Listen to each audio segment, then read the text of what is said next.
joined by Dr. John Melky, CEO and Managing Director of Genetic Signatures. John, thanks for your time. Pleasure. The business has been around 20 years, listed 10. What is the underpinning technology that you are focused on? Technology is something we are incredibly proud of. It was developed here in Australia. It's called 3Base.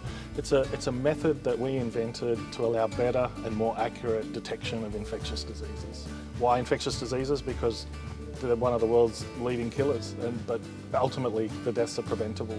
So with diagnostic assays that are better able or more quickly able to detect infections, treatment can start earlier, isolation can start if there is no treatment. Ultimately, it's a technology that helps us save lives.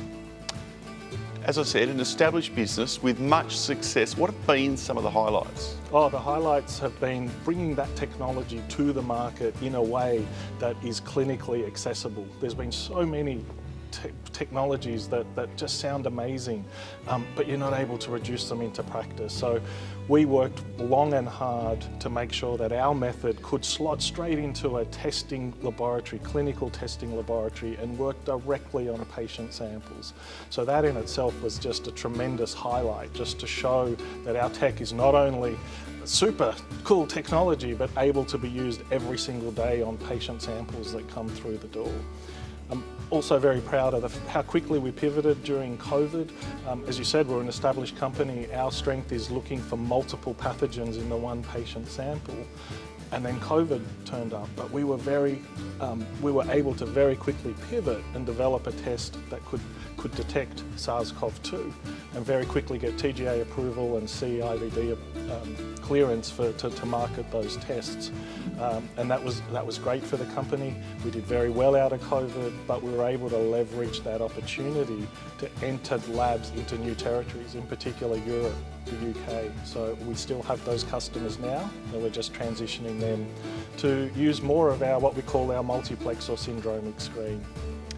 And you have imminent news coming in relation to the US. Can you talk through what is being proposed in the US and why is this market so big? Yeah, so our quarterly release just yesterday highlighted that we are very close now to submitting our first application to the FDA for 510K clearance. That will allow us to enter the US market. It's a US commercial launch.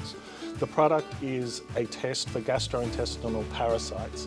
So the reason we're so excited is we identified an unmet need. The traditional way that this test is identified is by looking down a microscope. Highly trained technicians who look down a microscope and visualize protozoan cysts. It's insensitive, the labs lose money on it, the reimbursement's tens of dollars, and ultimately turnaround times are more than a week. So through the market research we did, we could apply our 3Base technology to design a test that could pick up 8 of these protozoan targets, these parasite targets. And that would be enough to replace that traditional test. So for our customers, the labs that do these tests, they're able to report results the same day. The accuracy is greater. And there's an existing reimbursement code of $262 that already exists and is already being used. So for our customers, it allows them to introduce a new service and turn a loss maker into a profit center. You're not just resting on those laurels. A second product for the US market is also rapidly advancing. Correct, yes. Our second product's 80% through the clinical trial. We've let the market know that's going to be for respiratory infection, so it does include SARS-CoV-2, but it also includes influenza A and B and RSV and a number of other respiratory viruses, and that's really what Genetic Signatures specialises in. It's the one patient sample, but we can look for multiple targets in that one sample. Global technology, global opportunity, a high quality team and a strong track record. John, exciting times ahead for the company and its shareholders. Thanks for your time. Thanks so much.